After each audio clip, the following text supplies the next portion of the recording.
Feba India അവതരിപ്പിക്കുന്ന വീട്ടുകാര്യം എന്ന പരമ്പരയുടെ ഒരു പുതിയ എപ്പിസോഡിലേക്ക് സ്വാഗതം. രണ്ട് വ്യത്യസ്ത പശ്ചാത്തലത്തിൽ നിന്ന് വന്ന ആളുകൾ ഒരുമിച്ച് ജീവിക്കുമ്പോഴാണല്ലോ കുടുംബജീവിതം ആരംഭിക്കുന്നത്. ഇവർ വ്യത്യസ്തരായതുകൊണ്ട് അവർ ഒരുമിച്ച് ജീവിക്കുമ്പോൾ ചില പ്രശ്നങ്ങൾ ഉണ്ടാകുവാനുള്ള സാധ്യതയുമുണ്ട്. ആ പ്രശ്നങ്ങൾ ശരിയായ രീതിയിൽ കൈകാര്യം ചെയ്താൽ കുടുംബജീവിതം സന്തോഷപ്രദമാകും. അത് അവഗണിച്ചാൽ കുടുംബജീവിതം വലിയ പ്രശ്നത്തിലേക്ക് നീങ്ങും. കുടുംബജീവിതത്തിൽ ഉണ്ടാകാൻ സാധ്യതയുള്ള പ്രശ്നങ്ങളെയും അതിൻ്റെ പരിഹാരങ്ങളെക്കുറിച്ച് ഇന്ന് നമുക്ക് ശ്രദ്ധിക്കാം. കുടുംബജീവിതത്തിൻ്റെ തുടക്കത്തിൽ ജീവിത പങ്കാളികൾ അവരന്യോന്യം മനസ്സിലാക്കി തുടങ്ങുമ്പോൾ അവരുടെ അപൂർണതകളും അതുപോലെ പോരായ്മകളൊക്കെ അവർ തിരിച്ചറിയാൻ തുടങ്ങും. ഈ സമയത്ത് ചിലപ്പോൾ പെട്ടെന്ന് ഒരാൾക്ക് നിരാശ ഉണ്ടാകാൻ സാധ്യതയുണ്ട്. ഇങ്ങനെയാണല്ലോ സംഭവിച്ചെന്നൊക്കെ. അപ്പം ഇത് പരസ്പരം ഉൾക്കൊള്ളുന്നതും അത് മനസ്സിലാക്കുന്നതും എങ്ങനെയാണ്? സാധാരണ ഒരു പറച്ചിലുണ്ടല്ലോ, love is blind, marriage is a real eye opener. Okay എന്ന് പറഞ്ഞാൽ ഒരാളെ സ്നേഹിക്കുമ്പോൾ അല്ലെങ്കിൽ കല്യാണം ആലോചിക്കുക അല്ലെങ്കിൽ എൻഗേജ് ചെയ്ത് ഒരാളുമായിട്ട് സ്നേഹത്തിലാകുന്നു. അപ്പോൾ രണ്ടുപേരും രണ്ട് സാഹചര്യങ്ങളിൽ തന്നെയാണ് താമസിക്കുന്നത്. അവർ പരസ്പരം കാണുമ്പോൾ അവരുടെ ഏറ്റവും നല്ല പെരുമാറ്റമാണ് അല്ലെങ്കിൽ ഏറ്റവും നല്ല വശമാണ് അവർ പ്രൊജക്റ്റ് ചെയ്യാൻ ശ്രമിക്കുന്നത്. എന്നാൽ രണ്ടുപേരും ഒരുമിച്ച് താമസിക്കാൻ തുടങ്ങുമ്പോൾ you are coming back to reality. അവിടെ നമ്മുടെ എല്ലാ മുഖംമൂടികളും അഴിഞ്ഞു വീഴുകയാണ്. റിയൽ ലൈഫ് തുടങ്ങും. അപ്പോൾ നമ്മൾ ഇംഗ്ലീഷ് പറയുമല്ലോ, when the rubber meats the road.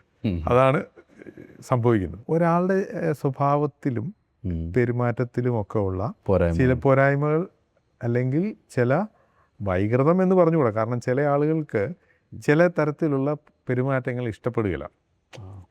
ഇപ്പം ഉദാഹരണത്തിന് ഒരാൾ വളരെ നാടൻ സ്റ്റൈലിൽ ജീവിച്ചു വന്ന ആളാണ്. പുള്ളിക്ക് ടേബിൾ മാനേഴ്സ് ഒന്നുമില്ല. ഒരാൾക്ക് ഭർത്താവിന് ടേബിൾ മാനേഴ്സ് വളരെ കുറവാണ്. പുള്ളി ഭക്ഷണം കഴിച്ചുകൊണ്ട് സംസാരിക്കും. പുള്ളിക്ക് സ്പൂണും ഫോർക്കും ഉപയോഗിച്ച് കഴിക്കാനൊന്നും അറിഞ്ഞുകൂടാ. അല്ലെങ്കിൽ അതിലൊന്നും പുള്ളിക്ക് വലിയ ശ്രദ്ധയില്ല. ഏത് കയ്യിൽ സ്പൂണ് പിടിക്കണം, ഫോർക്ക് പിടിക്കണം, ഇതിലൊന്നും പുള്ളിക്ക് ശ്രദ്ധയില്ല. ഉദാഹരണത്തിന് ഭാര്യ അങ്ങനെയല്ല. അവൾക്ക് ടേബിൾ മാനേഴ്സൊക്കെ അറിയാം. എങ്ങനെയാണ് ഒരു നല്ല രീതിയിൽ ഭക്ഷണം കഴിക്കുമ്പോൾ പെരുമാറേണ്ടതെന്നൊക്കെ അറിയാം. ഇപ്പം ഇവർ രണ്ടുപേരും കൂടെ കല്യാണം കഴിച്ച് കഴിഞ്ഞാൽ ആരെങ്കിലും ഭക്ഷണത്തിന് വിളിക്കുമ്പോൾ ഭർത്താവ് തൻ്റെ അവളുടെ ഭാഷയിൽ പറഞ്ഞാൽ കാടൻ സ്വഭാവം, തുറന്ന് ഭക്ഷണം കഴിക്കും, ശബ്ദമൊക്കെ ഉണ്ടാക്കിക്കൊണ്ട് ചവയ്ക്കുക, വലിയ ടേബിൾ മാനേഴ്സ് ഒന്നുമില്ല. അപ്പോൾ അവൾക്കതൊരു എംബാരസ്മെൻ്റ് ആയിരിക്കും. അപ്പോൾ ഒരു നാണക്കേട് പോലെ തോന്നും. അപ്പോൾ അന്ന് തന്നെ വീട്ടിൽ വന്ന് ഇങ്ങനെയാണോ ഭക്ഷണം കഴിക്കുന്നത്, നിങ്ങൾ ഇതിനു മുമ്പ് ഭക്ഷണം കണ്ടിട്ടില്ലേ എന്ന രീതിയിലായിരിക്കും അവൾ പ്രതികരിക്കുന്നു. പക്ഷേ ഭർത്താവ്, ഞാൻ ഈ 10-30 കൊല്ലം ഇങ്ങനെയാണ് ഭക്ഷണം കഴിച്ചത്, അതുകൊണ്ട് എന്നോട് ആരും ഒന്നും പറഞ്ഞിട്ടില്ല, ഞാനിങ്ങനെയാണ് ഭക്ഷണം കഴിച്ചത്. അപ്പോൾ എന്താ സംഭവിക്കുന്നത്? ഇതിൻ്റെ പേരിൽ ഒരു പ്രശ്നം ഉണ്ടാകാം. നിങ്ങൾക്ക് ടേബിൾ മാനേഴ്സ് ഇല്ല, നിങ്ങൾക്ക് മനുഷ്യരുടെ മുമ്പിൽ പെരുമാറാൻ അറിഞ്ഞുകൂടാ, അറിയത്തില്ല, നിങ്ങളുടെ വീട്ടുകാർക്ക് അറിഞ്ഞു, അതുകൊണ്ടല്ലേ തന്നെ ഇങ്ങനെ വളർത്തിയെന്നായിരിക്കും അവൾ ചിന്തിക്കുന്നത്. അത് പറയാൻ സാധ്യതയുണ്ട്. അത് പിന്നെ വലിയ പൊട്ടിത്തെറിയായി മാറും. എൻ്റെ മക്കൾ തന്നെ അങ്ങനെയൊക്കെ സംഭവിക്കുമ്പോൾ അങ്ങനെയൊക്കെ സംഭവിക്കും. വളരെ നിസ്സാര കാര്യമാണ്, പക്ഷേ അത് വലിയ പ്രശ്നമായിട്ട് മാറും. അപ്പോൾ ഇങ്ങനെയുള്ള സർപ്രൈസുകൾ പുതിയതായിട്ട് പ്രതീക്ഷിക്കണം. അതെ ഞാൻ പറഞ്ഞത്. അതാ പറയുന്നത്, marriage can be A real eye opener. അപ്പോൾ ഇത് ഞാൻ ഒരു വശം മാത്രമേ പറഞ്ഞുള്ളൂ. നേരെ തിരിച്ചുകൊണ്ട് ഇപ്പോൾ ചില ആളുകളുണ്ടല്ലോ, നേരത്തെ എഴുന്നേൽക്കുന്ന ആളുകൾ. ചിലർ മോർണിംഗ്നെസ് ഉള്ളവരാണ്, അവർ രാവിലെ എഴുന്നേൽക്കും. ചിലർ നേരെ തിരിച്ചു, അവർ രാത്രി ലേറ്റായിട്ട് കിടക്കും, എഴുന്നേൽക്കുന്നത് ലേറ്റായിരിക്കും. അപ്പോൾ ഭാര്യ അങ്ങനെ ഒരു വീട്ടിൽ നിന്നാണ് വന്നത്. അതായിരുന്നു അവളുടെ സാഹചര്യം. അവൾ രാവിലെ 7 മണിയാകുമ്പോൾ എഴുന്നേൽക്കുള്ളൂ. ഇവൻ്റെ വീട്ടിൽ ഇവൻ 5 മണിയാകുമ്പോൾ എഴുന്നേൽക്കും. ഇപ്പോൾ കിടന്ന് ഉറങ്ങുക. അതൊരു പ്രശ്നമല്ലേ? നിസ്സാരമെന്ന് തോന്നിയാലും പക്ഷെ അതൊരു വലിയ പ്രശ്നമായിട്ട് മാറും. അപ്പോൾ ഇതൊക്കെ പ്രശ്നമാണ്, അല്ലെങ്കിൽ പ്രശ്നമല്ല, ഇത്തരം വ്യത്യാസങ്ങളുണ്ട്. ഇതൊന്നും ഈ സ്വതവേ ഇതൊന്നും വലിയൊരു കുറവെന്ന് പറയാൻ പറ്റുകയില്ല. കാരണം അവർ വളർന്ന സാഹചര്യം അതാണ്, അതുകൊണ്ടാണ് അവരെങ്ങനെ പെരുമാറുന്നത്. പക്ഷെ അതിൻ്റെ അർത്ഥം ഞാൻ ഇങ്ങനെയാണ് വളർന്നത്, അതുകൊണ്ട് ഞാൻ ഇനി മാറുകയില്ല എന്ന ഒരു കടുംപിടുത്തം രണ്ടുപേരുടെ സൈഡിൽ നിന്ന് ഉണ്ടാകരുത്. അത് കൂടുതൽ പ്രശ്നത്തിലേക്ക്. കാരണം വിവാഹ ജീവിതം എന്ന് പറയുമ്പോൾ രണ്ട് വ്യത്യസ്തരായ ആളുകൾ ഒരുമിച്ച് ജീവിക്കാൻ തീരുമാനിച്ചു. അപ്പോൾ അവർ തമ്മിൽ പല വ്യത്യാസങ്ങളും ഉണ്ടായിരിക്കും. ആ വ്യത്യാസങ്ങളെ പരസ്പരം അക്സെപ്റ്റ് ചെയ്തിട്ട് നമുക്ക് മാറ്റാൻ കഴിയുന്ന കാര്യങ്ങൾ മാറ്റണം. ഇപ്പം ഞാൻ ആദ്യം പറഞ്ഞ എക്സാമ്പിൾ ഉണ്ടല്ലോ, ഇപ്പോൾ ഒരു ഭക്ഷണം കഴിക്കുന്ന ഒരു എക്സാമ്പിൾ. ഇപ്പോൾ ടേബിൾ മാനേഴ്സ് ഇല്ല. ടേബിൾ മാനേഴ്സ് ഉള്ളതൊരു നല്ല കാര്യമല്ലേ, ഒരു ചീത്ത കാര്യമല്ലല്ലോ. അല്ല, അതും പഠിക്കേണ്ട ഒരു കാര്യമല്ലേ. അതിപ്പോൾ നമ്മൾ ഇപ്പോൾ ഒരാൾക്കൊരു ജോലി കിട്ടി, നമ്മൾ ഒരു ഓഫീസിൽ ഒരു പാർട്ടി ഉണ്ട്, അല്ലെങ്കിൽ അവർ എല്ലാവരും ഓഫീസിലുള്ള നമുക്ക് മുകളിലുള്ള ആളുകളൊക്കെ നമ്മളെ ഒരു ഡിന്നറിന് വിളിച്ചു. അവിടെ പോയി ഈ രീതിയിൽ പെരുമാറിയാൽ അത് നമ്മുടെ കരിയറിനെ തന്നെ ബാധിക്കും. മനസ്സിലാകും. അപ്പോൾ ഇതൊരു നല്ല കാര്യമാണ്. നല്ല കാര്യങ്ങൾ മനസ്സിലാക്കാനും അത് ചില കാര്യങ്ങൾക്ക് അഡ്ജസ്റ്റ് ചെയ്യാനും ഒക്കെ ഉള്ളൊരു മനസ്സിന് തീരുമാനം ഉണ്ടായിരിക്കണം. തീർച്ചയായിട്ടും ഉണ്ടായി. അത് എൻ്റെ ജീവിത പങ്കാളി പറഞ്ഞതുകൊണ്ട് ഞാൻ അനുസരിക്കുകയല്ല എന്ന് പറയേണ്ട കാര്യമില്ല. അത് പ്രത്യേകിച്ച് ഭാര്യ ഒരു നല്ല കാര്യം പറഞ്ഞാൽ ഉടനെ അവളാരാ എന്നെ പഠിപ്പിക്കാൻ എന്നൊരു ആറ്റിറ്റ്യൂഡിന് പകരം ഈ ആര് പറയുന്നു എന്നുള്ളതിലുപരി എന്താണ് ഈ പറയുന്നത് എന്നൊന്ന് മനസ്സിലാക്കാൻ ശ്രമിക്കുന്നത് നല്ലതായിരിക്കും. അപ്പോൾ അങ്ങനെ ഒരു പരസ്പരം ഒരു അഡ്ജസ്റ്റ്മെൻറ്റ് വേണം. നമുക്ക് ആരിൽ നിന്നും പഠിക്കാനുണ്ട്. നമ്മൾ ഒരിക്കലും ഒരാളെ കൊച്ചാക്കി കാണരുത്.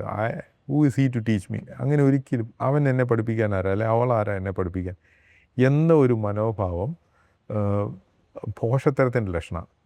കാരണം നമ്മൾ ആർക്കും എല്ലാ കാര്യങ്ങളും ഒന്നും അറിഞ്ഞുകൂടാ. എല്ലാ കാര്യങ്ങളിലും നമ്മളൊക്കെ അപൂർണതകളുള്ളവരാണ്, കൊച്ചു കുട്ടികളിൽ നിന്ന് പോലും നമുക്ക് പല കാര്യങ്ങളും പഠിക്കാൻ സാധിക്കും. അപ്പോൾ നമ്മുടെ ജീവിതത്തിൽ വ്യത്യാസം വരുത്തണം. അത് നല്ലതാണെന്ന് ബോധ്യമായാൽ അതനുസരിച്ചുള്ളൊരു മാറ്റം ഉണ്ടാകണം. ജീവിത പങ്കാളി നമ്മളെപ്പോലെ തന്നെ ആയിരിക്കണം എന്ന് നിർബന്ധമില്ല. അതാണ് വേറെ വലിയ പ്രശ്നം. അപ്പം ദമ്പതികൾ തമ്മിലുള്ള ഇങ്ങനത്തെ വ്യത്യാസങ്ങൾ പോസിറ്റീവായിട്ട് എങ്ങനെയാണ് നമുക്ക് കാണാൻ? ഇപ്പോൾ മറ്റേ എക്സാമ്പിൾ ഞാൻ പറഞ്ഞല്ലോ, ഒരാൾ രാവിലെ എഴുന്നേൽക്കുന്ന സ്വഭാവമുള്ള ആളാണ്, മറ്റേ ആൾ രാവിലെ ലേറ്റായിട്ട് എഴുന്നേൽക്കുന്നതാണ്. അപ്പം ഞാൻ ലേറ്റായിട്ട് എഴുന്നേൽക്കുന്നത് കൊണ്ട് ഈ ലോകത്തിലെല്ലാവരും ലേറ്റായിട്ട് എഴുന്നേക്കാവും. തിരിച്ചും ഞാൻ 4:30 ആകുമ്പോൾ എഴുന്നേക്കും, എല്ലാവരും 4:30 ആകുമ്പോൾ എഴുന്നേക്കും എന്ന് നിർബന്ധം പിടിക്കാൻ. ചിലപ്പം രാവിലെ എഴുന്നേറ്റ് വീണ്ടും കിടന്ന് ഉറങ്ങുമായിരിക്കും. അങ്ങനെ അത് സംഭവിക്കാമല്ലോ. അല്ല, അപ്പോൾ അങ്ങനെയുള്ളവർ നേരത്തെ ഉറങ്ങും. മനുഷ്യർക്ക് ഉറങ്ങണമല്ലോ. അപ്പോൾ ഞാൻ ചെയ്യുന്ന കാര്യങ്ങൾ എല്ലാം ശരിയാണ്, അത് മാത്രമേ ഉള്ളൂ ശരി എന്ന ഒരു മനോഭാവം ഉണ്ടായാൽ ഞാൻ ചെയ്യുന്ന പോലെ എല്ലാവരും ചെയ്യണം എന്ന് നമ്മൾ നിർബന്ധം പിടിക്കാൻ തുടങ്ങും. ഓക്കെ, അത് ശരിയല്ല. അത് ദുരന്തത്തിലേക്കാണ്. കാരണം ആദ്യമൊക്കെ ചിലപ്പം സമ്മതിച്ചെന്നിരിക്കും, പക്ഷെ കുറച്ച് കഴിയുമ്പോൾ അതൊരു ബേർഡനായി വന്നാൽ അത് ശരിയല്ല. അപ്പോൾ നമ്മളങ്ങനെ ഞാൻ എൻ്റെ ജീവിത പങ്കാളിയെ മാറ്റിയേ തീരൂ എന്ന് പിന്നെ അതൊരു ചലഞ്ചായിട്ട് മാറും. പിന്നെ അത് ഈഗോയുടെ പ്രശ്നമാവും. ഈഗോ പ്രശ്നങ്ങളാണല്ലോ പല തീർച്ചയായിട്ടും പ്രശ്നങ്ങളുടെയും ഒരു ബേസിക് ആയിട്ടുള്ള കാര്യങ്ങൾ. അപ്പോൾ അത് പോസിറ്റീവായിട്ട് എങ്ങനെയാണ് കാണുന്നത് അവരുടെ? അതിന് ഒന്നാമത് കുറച്ച് മെച്യൂരിറ്റി വേണം. അതായത് ഈ ജീവിത പങ്കാളി എന്ന് പറയുന്നത്, പ്രത്യേകിച്ച് നമ്മുടെയൊക്കെ കൾച്ചറിലാണെങ്കിൽ പുരുഷന്മാർക്ക് ഞാൻ പറയുന്നത് മാത്രം അവൾ കേൾക്കണം, അങ്ങനെ ഒരു ചിലർക്കൊരു എക്സ്ട്രാ ഒരു ഈഗോ പ്രശ്നം ഉണ്ടാവും. പുരുഷ മേധാവിത്വം എന്നുള്ളൊരു സംഗതി ഉണ്ട്. അത് എത്രയൊക്കെ പറഞ്ഞാലും കുറേയൊക്കെ ഉണ്ട്, അതില്ലെന്ന് പറയാൻ പറ്റില്ല. അപ്പോൾ അത് ഈ ഫാമിലി ബന്ധത്തിൽ അത് ആ അധികാരം ഒന്ന് കാണിക്കാൻ ശ്രമിക്കും. അപ്പോൾ അത് ചിലർ അതിനെ ചലഞ്ച് ചെയ്യും. അപ്പോഴാണ് ഈ പ്രശ്നം ഉണ്ടാകുന്നത്. ഓക്കെ, നമ്മളൊരു കാര്യം ഓർക്കണം, ഇതൊക്കെ നിസ്സാര കാര്യമാണ്. 5:30 എഴുന്നേക്കണോ 6 മണിക്ക് എഴുന്നേക്കണോ എന്നുള്ളതാണ് പ്രശ്നം. അതിനു വേണ്ടി ഒരു കുടുംബം കലക്കണോ? നമ്മുടെ ജീവിതം നശിപ്പിച്ച് കളയണം. അപ്പോൾ നമ്മൾ ആലോചിക്കണം ഏതാണ് പ്രാധാന്യമുള്ള കാര്യം. ഓക്കെ, സന്തോഷമായിട്ട് ജീവിക്കണോ അതോ ഈ അരമണിക്കൂറിൻ്റെ പേരിൽ ജീവിതകാലം മുഴുവൻ? അപ്പോൾ പ്രത്യേകിച്ച് ഈ മലയാളി കുടുംബങ്ങളിലുണ്ടാകുന്ന ആദ്യത്തെ 2 വർഷങ്ങൾക്കുള്ളിലൊക്കെ ഉണ്ടാകാൻ സാധ്യതയുള്ള എന്ന് പറഞ്ഞു കേട്ടുള്ള പ്രശ്നമാണ് മാതാപിതാക്കളുടെ ഇടപെടൽ, ഇൻ്റർഫിയറൻസ്. സോ അവരെ നമുക്ക് പിണക്കാൻ പറ്റത്തില്ല. കാരണം മാതാപിതാക്കൾ ഇത്രയും നാളും അവർ മകളുടെ മകൻ്റെ വിവാഹത്തിന് വേണ്ടി അവർ വളരെ കാര്യങ്ങൾ ചെയ്യുകയൊക്കെ ചെയ്തു. അപ്പോൾ അവരെ പിണക്കാതെ, അല്ലെങ്കിൽ അവർക്ക് ഒരു അതിർവരമ്പുകൾ ഈ ഒരു കാര്യത്തിൽ എങ്ങനെ ഒരു ബൗണ്ടറി സ്വീകരിക്കാം എന്നതിനെ പറ്റി ഇതിൽ 2 കാര്യമുണ്ട്. ഒന്ന്, ഈ മാതാപിതാക്കളുടെ ഭാഗത്തുനിന്ന് അവർ പറയുന്നത് we want them to have a good life. അവർക്കൊരു നല്ല ജീവിതം വേണം. എൻ്റെ മകൾക്കൊരു അല്ലെങ്കിൽ എൻ്റെ മകനൊരു നല്ല ജീവിതം വേണം. അവൻ കഷ്ടപ്പെടരുത്, അല്ലെങ്കിൽ അവൾ കഷ്ടപ്പെടരുത്. അതിനു വേണ്ടിയാണ് ഞാൻ അവൾക്ക് അല്ലെങ്കിൽ അവന് ഉപദേശം കൊടുക്കുന്നത് എന്നാണ് പറയുന്നത്. മാത്രമല്ല ഒരു പക്ഷേ കുട്ടികൾ വേറെ എവിടെയെങ്കിലും പോയി നിന്ന് പഠിക്കുകയായിരുന്നായിരിക്കും. അപ്പോൾ ആ സമയത്ത് എല്ലാ ദിവസവും ഫോൺ ചെയ്യും, മക്കളെ ഫോൺ ചെയ്യുമെന്ന് തോന്നുന്നു, എന്നാ നീ തന്നെ വിളിക്കാൻ എന്ന് മാതാപിതാക്കൾ ചോദിക്കുമല്ലോ. ക്യൂരിയസ് ആയതുകൊണ്ടായിരിക്കും ചില ആയിട്ടുണ്ടാകും. അപ്പോൾ വിവാഹം കഴിച്ചു കഴിയുമ്പോൾ അവരെവിടെയാണെന്നുള്ള കാര്യം അത്യാവശ്യമായി അറിഞ്ഞിരിക്കേണ്ടത് അവരുടെ ജീവിത പങ്കാളിയെ, ഭാര്യ ഭർത്താവോ, മാതാപിതാക്കളല്ല.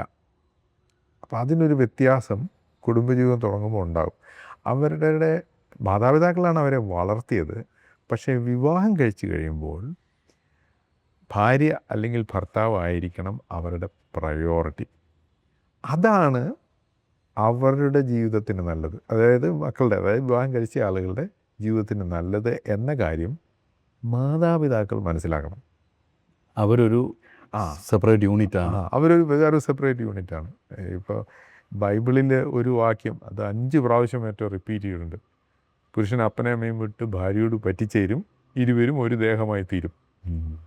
5 പ്രാവശ്യം അത് എഴുതിയിട്ടുണ്ട്. അപ്പോൾ അത് അത്ര പ്രാധാന്യമുള്ള ഒരു കാര്യമാണ്.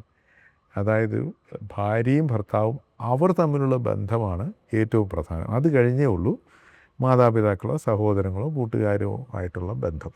പൊതുവേ ആളുകൾ ഇങ്ങനെയൊക്കെ സംഭവിക്കുമ്പോൾ അവർക്ക് തോന്നുന്നറിയാം, ഇത്രയും നാൾ ഞാനവളെ വളർത്തി, അവൾക്കെല്ലാം ചെയ്തു, ഇപ്പോൾ ആണ്ട് പുതിയ ഒരാളെ കിട്ടി, അവൾക്ക് എന്നെ വേണ്ട, ഞങ്ങളെ വേണ്ട, ആ ഒരു മെൻറ്റാലിറ്റിയാണ്. പക്ഷേ അതിലും പോസിറ്റീവായിട്ട് കാണേണ്ട അവരൊരു യൂണിറ്റാണ്, അല്ലെ അവരിനിയും ഒരുമിച്ച് ജീവിക്കണം എന്നുള്ള. അതെ. അപ്പോൾ ഈ വിവാഹം കഴിക്കുന്നത് പ്രായപൂർത്തിയായവരാണല്ലോ, അതുകൊണ്ടാണല്ലോ നിയമമുള്ളത്. പ്രായപൂർത്തിയായിട്ട് വേണം വിവാഹം കഴിക്കാൻ. അപ്പോൾ അവർക്ക് തന്നെ തീരുമാനങ്ങൾ എടുക്കാൻ സാധിക്കണം. അതിനുള്ള ഒരു അവസരം അവർക്ക് കൊടുക്കണം. അതാണ് മാതാപിതാക്കൾ ചെയ്യേണ്ടത്. അപ്പോൾ അവർ ഒരു യൂണിറ്റായിട്ട് അവർ ജീവിക്കും. 2 പ്രായപൂർത്തിയായ ആളുകളാണ്. അവർക്ക് മാതാപിതാക്കളുടെ സഹായമില്ലാതെ ജീവിക്കാൻ സാധിക്കും. അതുകൊണ്ടാണ് ഒരു വിവാഹം കഴിച്ചത്. അതായത് ഇനി ഞാൻ ഉണ്ടാക്കിയ കറിയെ എൻ്റെ മകൻ കഴിക്കൂ, അല്ലെങ്കിൽ ഞാൻ കാപ്പി രാവിലെ കൊടുത്താലേ അവന് ഉറക്കം പോവുള്ളൂ എന്നൊന്നും ചിന്തിക്കേണ്ട കാര്യമില്ല. അവർ അത് മാനേജ് ചെയ്യും. നമ്മളത് ശ്രദ്ധിക്കേണ്ടത് വളരെ അത്യാവശ്യമാണ്. ഓക്കെ, ഒരു കോൺഷ്യസ് ആയിട്ടുള്ളൊരു ചോയ്സാണിത് ശരിക്കും അവർ തിരഞ്ഞെടുക്കേണ്ടത്. അങ്ങനെ ഒരു തീരുമാനം ബുദ്ധിമുട്ടാണ്, ആദ്യം ബുദ്ധിമുട്ടാണ്. പക്ഷേ അത് എടുക്കുന്നതാണ് 2 കൂട്ടർക്കും, അതായത് മാതാപിതാക്കൾക്കും മക്കൾക്കും നല്ലത്. ഓക്കെ, അതുപോലെ തന്നെ ഈ ഒരു ആദ്യ സമയത്ത് ഉണ്ടാകാൻ സാധ്യതയുള്ള മറ്റൊരു പ്രശ്നമാണ് ഈ സാമ്പത്തികമായിട്ടുള്ള ചിലവാക്കലും. ചിലപ്പോൾ കൂടുതൽ പണം പങ്കാളി അറിയാതെ കൂടുതൽ ചിലവാക്കുന്നു. ഓൺലൈൻ ഷോപ്പിംഗൊക്കെ ആയിരിക്കും, അറിയത്തില്ലെങ്കിലും പല കാര്യങ്ങളും കടങ്ങൾ വരാൻ സാധ്യതയുണ്ട്. ഇങ്ങനെയുള്ള ഒരു സാഹചര്യത്തിൽ എങ്ങനെയാണ് ഒരു മാസം അവർ ബഡ്ജറ്റ് ക്രിയേറ്റ് ചെയ്യേണ്ടത്? ഒരു വലിയ ടോപ്പിക്കാണെങ്കിൽ പോലും അതിനൊരു പ്രശ്നം ഉണ്ടാകാൻ അതിന് പരിഹാരമായിട്ട് എന്താ ചെയ്യുക? എനിക്ക് തോന്നുന്നത് അതൊരു വലിയ വിഷയമാണ്. നമുക്കത് മേ ബി അടുത്ത എപ്പിസോഡിൽ കുറേ കൂടുതലായിട്ട് കൈകാര്യം ചെയ്യാം. പക്ഷേ ഇതിനകത്ത് ബേസിക്കായിട്ട് ഉണ്ടാകേണ്ട ഒരു കാര്യം, പ്രത്യേകിച്ച് വിവാഹം കഴിച്ച ഉടനെ ഇവർ ഒരു യൂണിറ്റായിട്ട് മാറുക എന്നുള്ളതാണ് പ്രധാനം. അപ്പോൾ അവരൊരു യൂണിറ്റായിട്ട് മാറിയാൽ അവരുടെ എല്ലാ കാര്യങ്ങളും ഒന്നാവും, സാമ്പത്തിക കാര്യങ്ങളും ഒന്നാവും. അവർക്ക് 2 ലക്ഷ്യങ്ങളായിരിക്കുകയല്ല, ഒരു ലക്ഷ്യം, ജോയിൻ്റ് അക്കൗണ്ട്. അതെ, അങ്ങനെയാവും. അപ്പോൾ അത് സോളിഡ് ആണെങ്കിൽ ഈ സാമ്പത്തിക പ്രശ്നം ഇതിൻ്റെ പേരിൽ ഒരു പ്രശ്നം ഉണ്ടാകാൻ സാധ്യതയില്ല. എനിക്ക് തോന്നുന്നു നമുക്ക് അതിനെക്കുറിച്ച് കൂടുതലായിട്ട് അടുത്ത എപ്പിസോഡിൽ നമുക്ക് സംസാരിക്കാം.